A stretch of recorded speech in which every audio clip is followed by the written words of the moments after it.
first show. Got to tell you, I'm a little bit nervous. Hopefully everything will go well.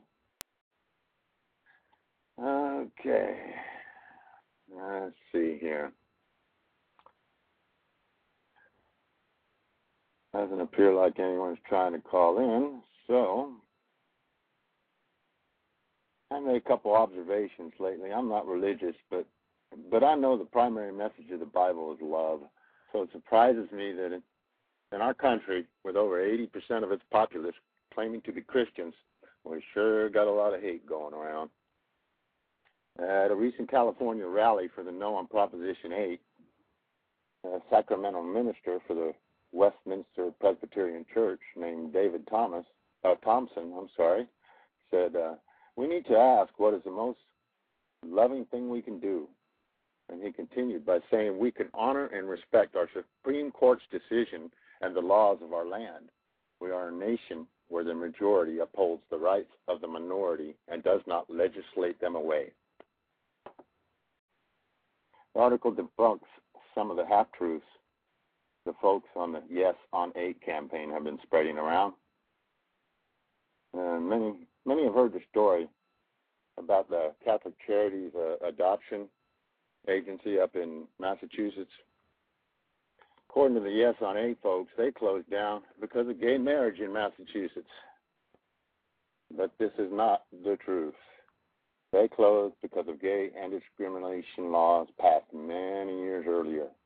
In fact, the charity had voluntarily placed older foster children in gay and lesbian households until the church hierarchy was alerted and demanded that adoptions conform to the church's religious teaching, which was in conflict with state law. And what the Mormon Finance Yes on 8 folks neglect to tell us is that the Mormon Church has an adoption services currently operating in Massachusetts. And I might add, it's an adoption agency which will not place children in gay homes. However, since they don't accept state funds, they are not affected by the same rules which affected the Catholic agency. In other words, the Catholic agency could have continued, but apparently they were more concerned about the state funds than they were the children. There is a www.couragecampaign.org/stopthelies. And on there they got this letter.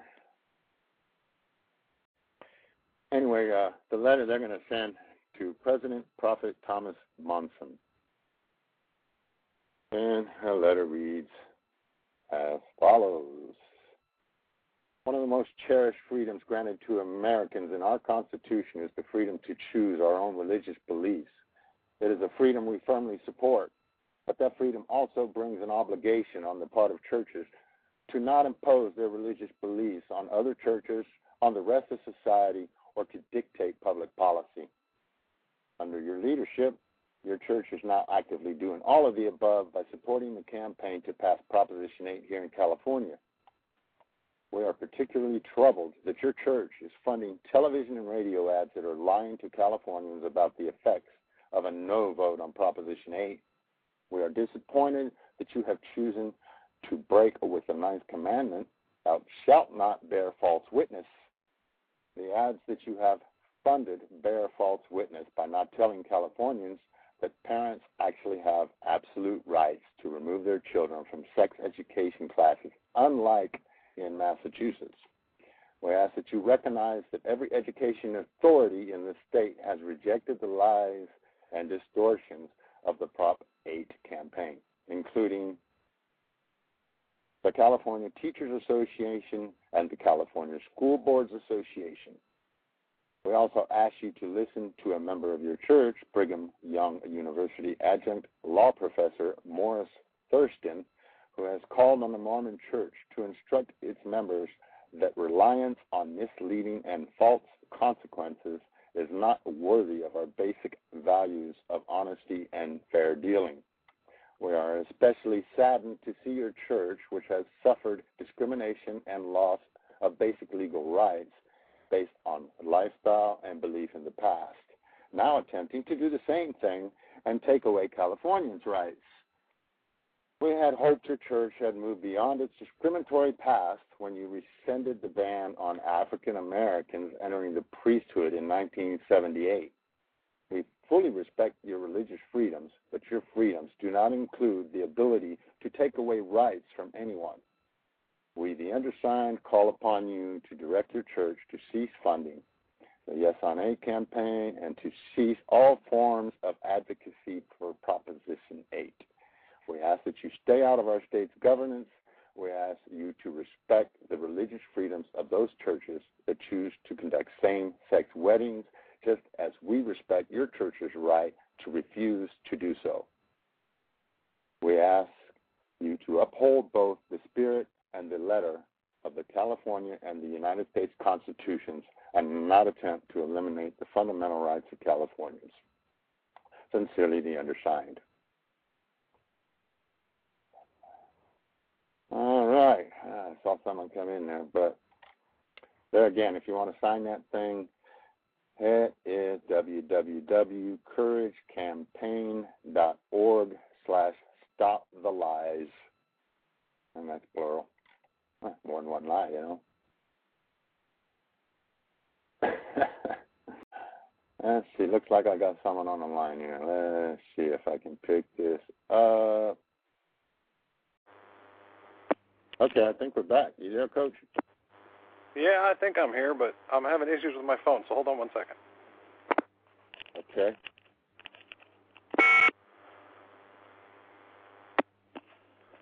I don't know. For some reason, my headset don't want to work with you this morning. Oh, really? Yeah, who knows? It don't want to work with my phone this morning. Uh-oh. So how are you doing on your first 15, 20 minutes? Oh, well, I'm, I better not say that. I'm a little nervous. You're doing just fine. But you know, you bring up an interesting topic when it comes down to the churches and religion. Yeah. You know, we can blame the church all we want, but it's the people that listen to them that really need to think about what they're doing.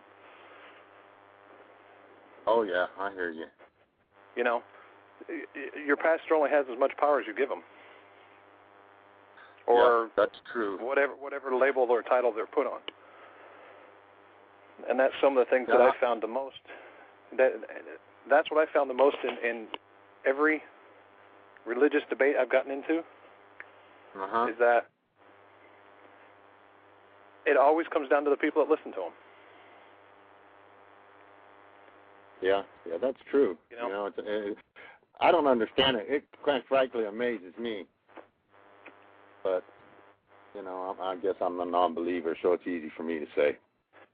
Well, you know, it's easy for me to say, too. But, I mean, I grew up in a Southern Baptist upbringing.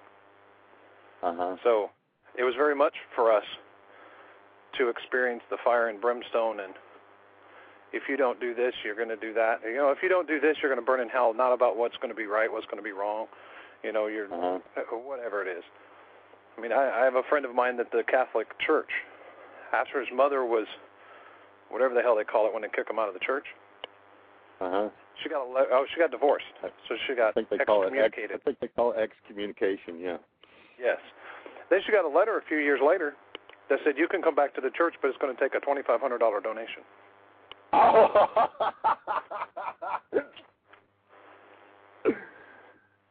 Yeah, you know, spiritual health, which is what religion is supposed to be a tool to do, which is achieve higher spiritual health, doesn't rely on money. Right. But it also doesn't rely on power. It's not supposed to anyway. But we all give the church the power. We all give the preacher the whatever name you want to call them. We all give them power.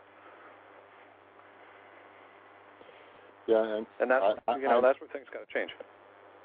It does got to change. You know, and I think it is changing. I think we're seeing a lot of desperation going on, and that's why we're seeing such crazy things. You know, such hatred, such lies.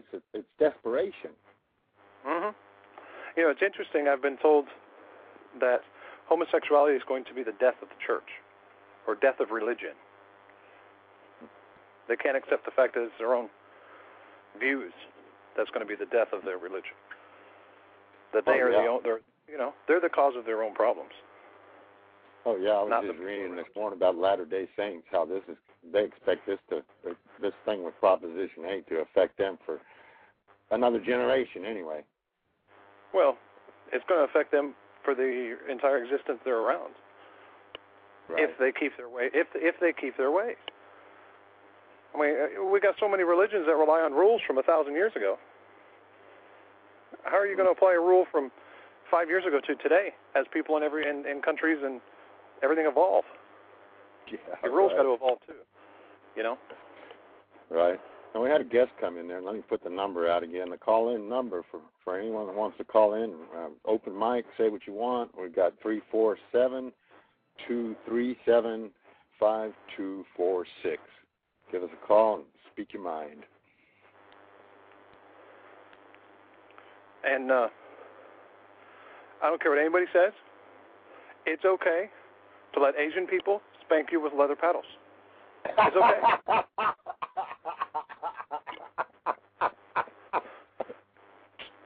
Like some wonderful people want to come in and give me crap in my own chat room.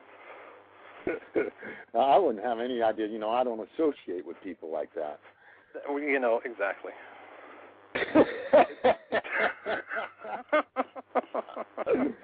For those of you who don't know, he's talking about me. When he did his show the other day, he did that very thing. That's right.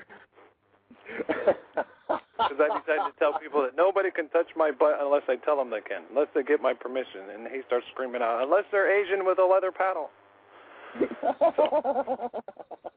I couldn't resist. Hey, that's a good thing. That's one of the things that's great about who and what we are as people. We have the right, and it's a human right, not just a country right, but it's a human right to say what we want. And then the other part of that human right is I have the right to take that as an insult or as a joke, and I have the right to look at it however I want to. Right. But that's on me. That's on me. Just like a preacher standing up and telling, I'll give you this scenario. There was a couple I worked with that came to me to try to resolve within them their son killing himself for being gay. And in his note, when he left it behind, he referred to the constant statement from their preacher that homosexuality is an abomination and homosexuals should be put to death. In his note, he didn't want to make that a burden on his parents and make that a burden on his religion. So he killed himself. Well, I'm sure a lot of that happens, It's well, it happens all over the place. It happens all over the place. And the thing is this. If preachers remember that what they say to a group in front of them, if you got 50 people in front of you, you got 50 different minds and 50 different souls and 50 different life experiences. Mm-hmm. They're not all the same. Yeah, they're not. And they of course, since their good book, dictates to people that they're not supposed to be that, I guess they feel they're justified in spreading their hatred, because that's what I call it. I call it hatred. I really don't. I know people that... I'm sorry, go ahead. It's just, to me, it's hatred. And I don't care if it comes from the book or not. Yeah, and that's really what it is. It's, there are parts of that book that are nothing but hatred, and then there's parts of that book that are nothing but love and understanding. But, they're using the same book, and I'll give you two examples. They're using the same book that says that homosexuality, or, one man shall not lie down with another. It's in Leviticus, but I'll give you that whole story in just a second. But they pull that verse out, but they won't pull out the verse or this scenario where a woman is to be taken to her father's doorstep and stoned to death if she commits adultery. But they won't refer to that. The children who disrespect their parents are supposed to be stoned to death too, according to Leviticus. Exactly. And in that whole Leviticus thing, that was That was a story to the Israelites going to the Holy Land, or the Promised Land. Exactly. It's a holiness code. Right. And part of that holiness is the understanding that the only way that they can gain power and take over the Holy Land is to have the numbers. And is to have a number of people.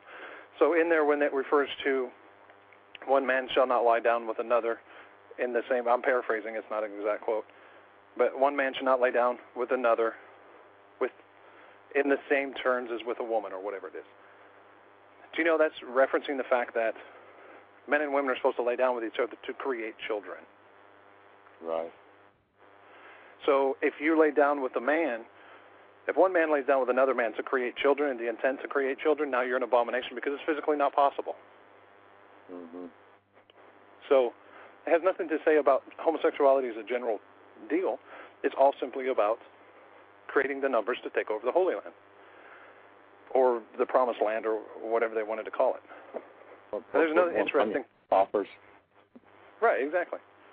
And the interesting thing about the word marriage in the Bible, and this isn't talked about too much, because I really believe, and this is my stance, and I have the right to it, and everybody has the right to their own, but I believe the gay movement needs to step away from the word marriage. I really do. And here's the reason why. Marriage in the Bible originally is used as a contract or an agreement between a man and a woman to promise to each other they will have children with no one else. That's what marriage started out as. Mm-hmm. Now, I am not going to enter into an agreement with another man promising to only have children with him. Right. And then the American government adopts the word marriage into our political arena for whatever the reason was. A lot of people believe it's for the tax money. So I honestly think the entire political arena needs to step away from the word marriage and allow that to be where it originally was intended, and that's within the religious setup, within religious agreements. Oh, I agree with you, but I'll take it one step further, and I should, because in my mind, when the state gives a preacher, a minister, whatever, a religious officer or whatever, they give them a certificate or a license so that they can perform marriages for the state and provide a marriage license to the couple. Right. That's wrong. We're talking about separation of church and state here. As far as I'm concerned, any state that gives any religious entity a license to perform marriages for the state has crossed that boundary. That's correct. So, I'm with you. Let the religion people have marriage, but it's not state sanctified. Right. It shouldn't like be in Europe. Yeah. It should be justice of the peace. Right. Instead of allowing churches to do it. Now, I can understand that allowing churches to do it may have at one point been justified due to financial abilities or lack of resources to pull it off for the federal government sanctioning or whatever for a contractual agreement, a union between two different people. That's not the case today. Right. You could technically, set up a marriage package or a union package that you can go to the internet, download, both of you agree and sign it, and then ship it off and have exactly what it is that you need. Just not under the word marriage, because there's no point. Marriage is not that important. The word marriage is not that important. I'm not going to, like I said, I'm not going to agree to lay down with another man to have only children with him. I'm just not. Right. It's not physically possible. There's no point in it. Right. So if we really took it all the way down to the fact that, the federal government and the state governments need to step away from that. Allow, if somebody wants to have the word marriage and their church is going to sanction that, then sanction it through the church. But you still have to go to the federal government or your state government, whatever, and get your union package to make it legal for tax purposes or whatever purposes on a legal base. Yep. I think take that would away be the all ideal situation. It absolutely would. And the thing is, nobody is, when it comes down to the main people in the political setup, they're not looking at it that way because they don't want to tick off the churches. I mean, look at how much money religion makes every year to perform those marriages. You get sanctioned by the state government to perform marriages. Now you can charge for, whatever kind of money you want to charge to perform those marriages, and it's okay by the state. Well, the church makes a lot of money. Preachers make a lot of money doing that. Oh, yeah, but they charge for the rental of the space. They charge to provide the services, and of course you got to have all these meetings before. Yeah, for some of the religions, they take it to a point that, you're putting the job of the federal government in the hands of people that want to control you anyway. Right. Religion originally was put out to be a tool to achieve higher spirituality. But it's turned into nothing but a sanctioned, controlling aspect of the human life. Yes, it has. And that's I the part that I hate to beat them up too much, but they're, I mean, I saw an article today that basically said, the Mormon churches, they're the Satanists. And the thing that I don't like, and I'm not religious, I'm not going to follow a religious doctrine, but what I don't like about all of this is that the Baptists tell the Mormons they're wrong, and the Catholics tell everybody else they're wrong. All these churches want to argue between each other, and they're doing that just to try to keep butts in the seat. Right. Don't go Catholic, they're wrong. You can't go to heaven through them because they don't know what they're talking about. Right. Don't, and it's like, who are you to say who does and who doesn't? And when was the last time God rang your phone? Yeah, exactly. When was the last time he sat down in your kitchen and had a little conversation with you? It doesn't happen. It's not going to happen. No one is more sanctioned within the religious aspect or spiritual aspect than anyone else. We all have our own ability to talk to God. So, I mean, the whole religious argument is so, first off, it's so off base it's not even funny today. And second off, it's not even what it was originally meant to be. It was originally meant to be a tool. That's it. And then they want to refer back to, Jesus, the Son of God. Well, I hate to tell you all this, but we're all the Son of God. No, I don't hate to tell you that. Let's rephrase that. I hate to burst your bubble, but we are all the Son of God or the daughter of God. We're all the same thing. He just achieved a higher level. And then in the way he achieves a higher level, everybody wants to grab that and say, okay, now you need to worship him because of this and that and this and that. No, just live like he did, understand like he did, and be like him. But then again, get me on a religious rant and I'll be there for 5 days.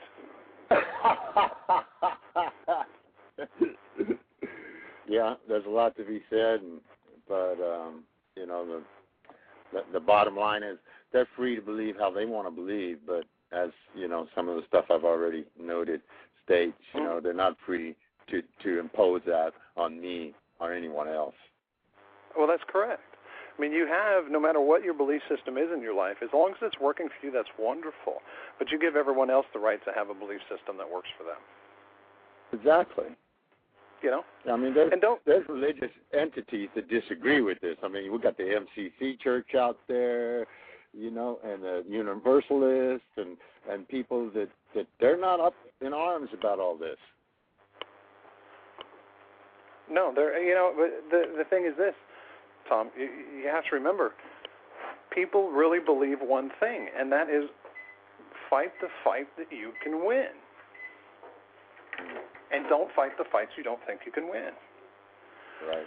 So instead of fighting the organization, they just start their own. And then they become the red-headed stepchild of religion. When in fact they're, when in fact what happens is they become the embraced version of a religion as people evolve. Right. You know, as what I like to call it, spiritual beings within the physical bodies evolved to being closer to an understanding that they are a spiritual being. Mm-hmm. You know? And this is a whole conversation I'm going to be getting onto another show in the next couple of weeks, and that's all we're concentrating on. Oh, cool. Well, I listened to your AIDS show last night, and that was a great show. Oh, yeah? It's the one where you talked more about that you going into a religious place and losing your temper than you did about AIDS, but that was a great show. Yeah, and well, see, the tough thing about myself when it comes to certain subjects is I will get down to the nitty-gritty, and I'll get down to it very fast. Mm-hmm. And then I have to figure out how to fill up 2 hours of something.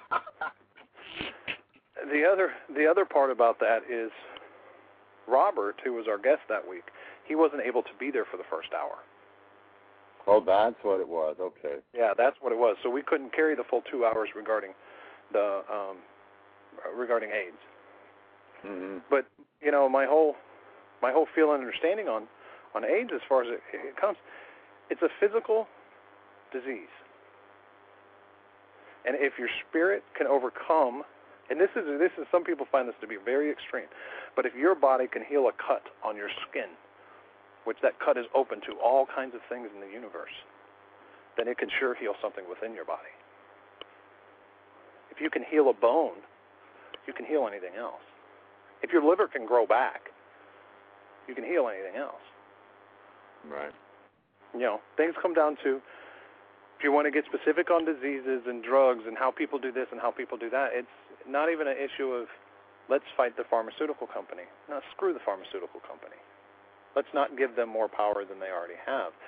It's just simply come to the realization within yourself. It's, you know, fine. And if people want to have an attitude with you because you're HIV positive, piss on them.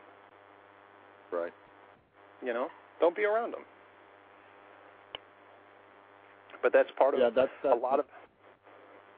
Go ahead. One of the most empowering things that you said, and I admire you for it, and it's so true, is that, you know, words, it's how you perceive them. You know, and to let them affect you and take control over you and is within your control. Exactly. No matter who it is, no matter what they say, it's within your control. It's within your control. It's how you perceive it. You know, I mean, 10 people can be told the exact. You can make a recording with a sentence that's said exactly the same every way and play it to 10 different people, and there's probably going to be, you know, 5 to 8 different perceptions of that. Sure. You know, and I refer back to a very, very intelligent, wonderful man, Wayne Dyer. He's Dr. Wayne Dyer, to a comment that he made in a book I read, and then he's made it in a lot of talks. But, you know, somebody asked him if he ever worried about his reputation. And his answer was so simple but so empowering it's not even funny. He said, when I walk on a stage and I'm standing in front of 2,000 people, realize I have 2,000 reputations going on. Right. If I worry about any of those 2,000 reputations, I'm doing a disservice to the other 1,999 people in the room, as well as myself. All I have to worry about is me. You take it and you do what you will with it. That's why one of the statements I make in my opening soundbite on my show is, you know, you're going to see the world in a whole new light. What you do with it is up to you. Mm-hmm. Because no matter what's said to you, it's what you do with it that makes a difference. It doesn't matter if you made a mistake. It's what you do with it immediately after that makes a difference. Right. You know? If you make a mistake and then lie about it, now the lie is what defines you, not the mistake you made. Right. You know? So, but if everyone would grasp that idea, it's like, look, it's on me. This is my life, my experience, and I choose ultimately who's in it and who's not. And I choose what I listen to, what I don't listen to. I can turn the news on or I can turn it off. Yep. You know, don't blame them. But now I'll get off my soapbox. and move on to Asian boys with leather paddles. Really? Yeah. No, I'm kidding. Well, sorry you didn't go to Chicago. I was. You know, well, I'm not really too upset about that. Do what now? I'm happy you showed up here. Well, I'll be here every Sunday as long as I'm able to be at the computer to do so. Right. Because this is a great thing, and I'm going to encourage everybody to tune in and listen to the show and check out your blogs. The thing is, we have to understand as a person, if you have the ability at any given time to stand up and say what you have to say, then do it. You know, go ahead. I'm sorry.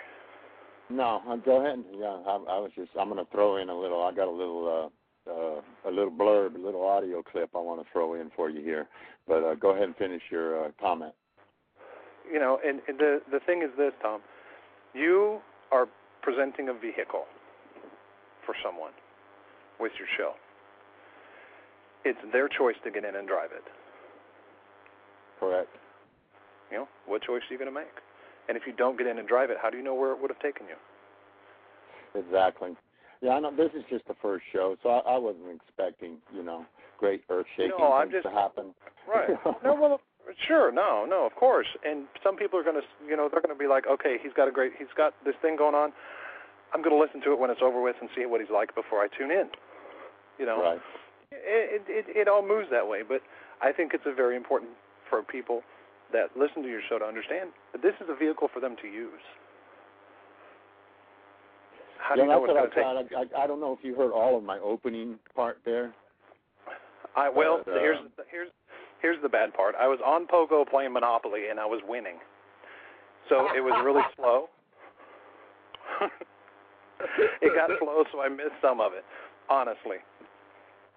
No problem. But, I mean, hey, that's the great thing about the archives. You can always go back and hear it. That's right. Well, let me throw this little blurb out here. I think it's kind of funny, and I think you might get a giggle out of it, too, here. All right. Yeah, I haven't tried to manually play no audio, so I want to see if that works and how it works. I've got to meet my fiancé. That's French for the guy I'm doing it with now. He's only 17 years old. Larry here told me the other night, he says, Madam, you ought to be ashamed of yourself, dating that young kid. You should be more careful. I said, what the hell, Larry? If he dies, he dies.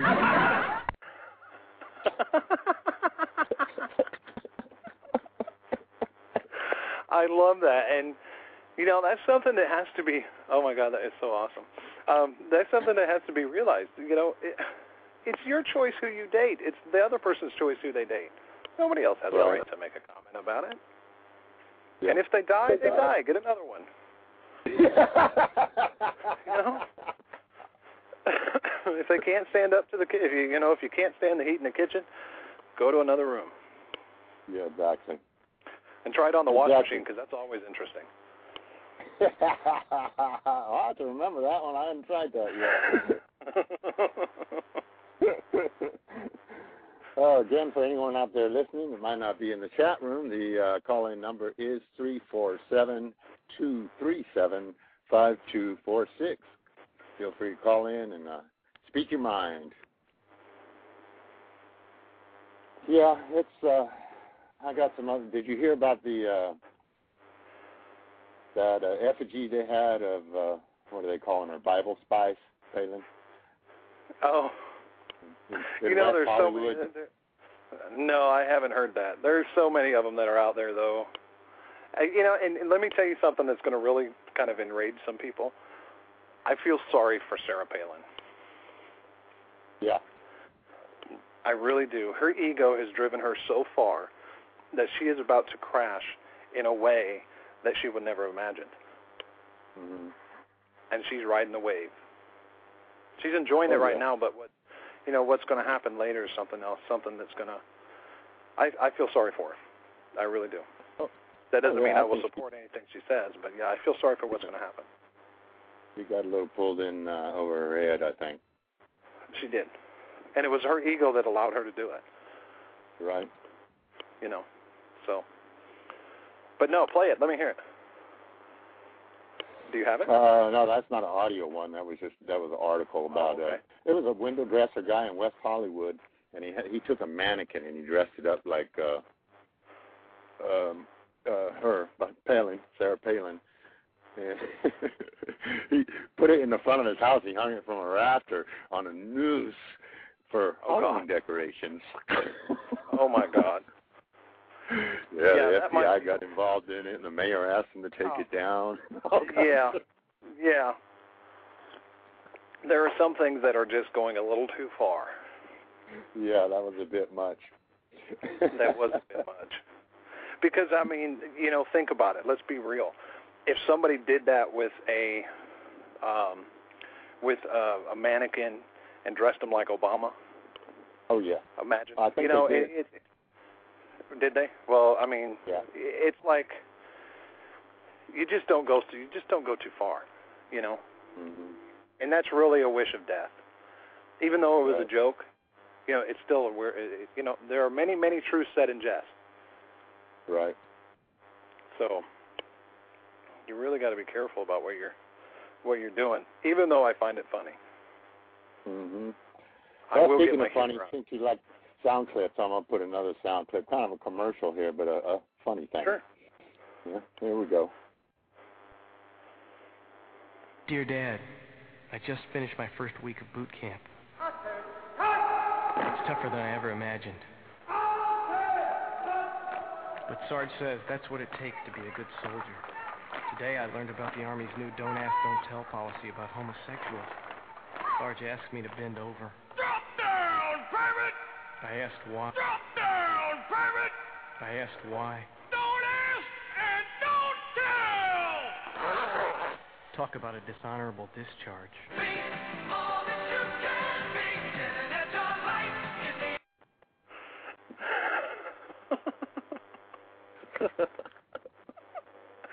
That's terrible, and that's another debate that's going on so much right now.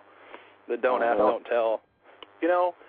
And interestingly enough, everybody wants to try to say, well, Clinton put that in. That was the Democrats that put that in. If you remember back in the day that he did that, that was a move in the right direction. Now it's time to take another, and now it's time to take another step. There's absolutely nothing, there was nothing wrong with doing it when he did it. But now it's time to take another step. Exactly. Well, we'll see what happens. From what I've read, it seems that Obama's military advisors are telling him not to touch it. But we'll see what happens. Well, Obama's, his advisors, and this is kind of the feel I get off of Obama, his advisors are going to say things, and he's going to turn to them and say, that's yesterday. We're talking about today. Yeah, he can do what he wants to do. In many ways, I think he will, but he'll take into consideration what these guys are telling him, but he'll also take into consideration the source. Right. I wouldn't be surprised if you don't see some type of a questionnaire or poll or some kind of information gathering from the troops, right, from the people in the military, and from the general population. Because it's interesting that, you've seen the movie 3000. No. It's about the way back in, I want to say Rome, but I could be wrong. But the movie is about these 3,000 soldiers that held off, like thousands and thousands, in their way of battling, and were capable of fighting them all off. That, back in historical days, was 3,000. It was a 3,000 member gay military. But it doesn't. Yeah, I think it was the Romans. I think it was the Romans where they actually wanted them to sleep with their compadres because hell, if you're sleeping with a guy, you sure don't want to, and that's your nookie for the night. You sure don't want to see him get killed. You don't want his ass dead. Yeah, I mean, a lot of it. That's because the military builds up masculinity, builds up, the be a man, be a warrior, be all of these things. But the interesting part is you be all of these things for 4 or 5 years, or however long you stay enlisted, and then you get kicked out and don't be those anymore. Right. Well, let's see. I think he's telling me I only got 4 minutes left, and I do got a couple more things I want to put out there before it's all over here. Let me see. October 12th marked the 10th anniversary of Matthew Shepard's death. And I just want to say that I stand, applaud, and salute Judy Shepard, who was Matt's mother, for her valiant and continued efforts in support of our community. And for anybody who doesn't know, anyone who doesn't know who Matthew Shepard was, look it up on the internet. It's bring tears to your eyes, but it was a terrible thing. Yeah, it's a horrible yet beautiful story. Yes, exactly. It really was. All right, Tom, take care. All right, Kevin, you have yourself. You have an awesome day, all right, sir? Hey, you too. Thanks for showing up and calling in and saying hello. Absolutely. Take care now. Take care. Bye-bye. Bye-bye.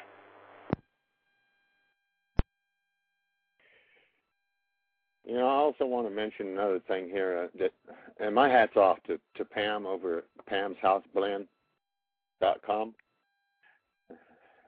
She's made some amazing discoveries regarding the Florida's Amendment 2 campaign, which is it's similar to Proposition 8. They want to write discrimination into the Florida Constitution.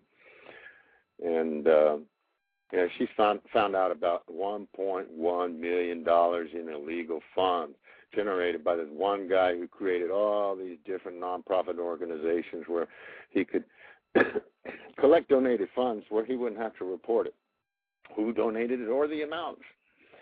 So, nasty stuff going on out there. Also, last evening, in case you don't know, there was a candlelight vigil for Proposition 8 in San Diego. Thousands of people. And that goes back to the Harvey Milk times, the old candlelight vigil, the white days. We only got 2 minutes left here. So, I want to tell you, last night I watched the musical Fiddler on the Roof.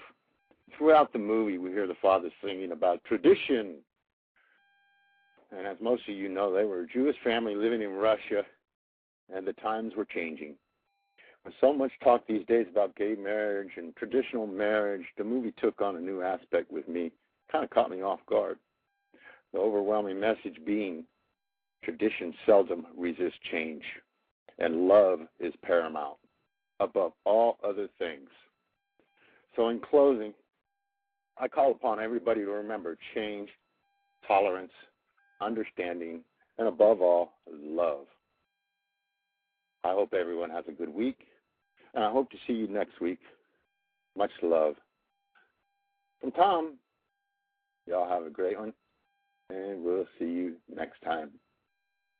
We'll leave the light on for you.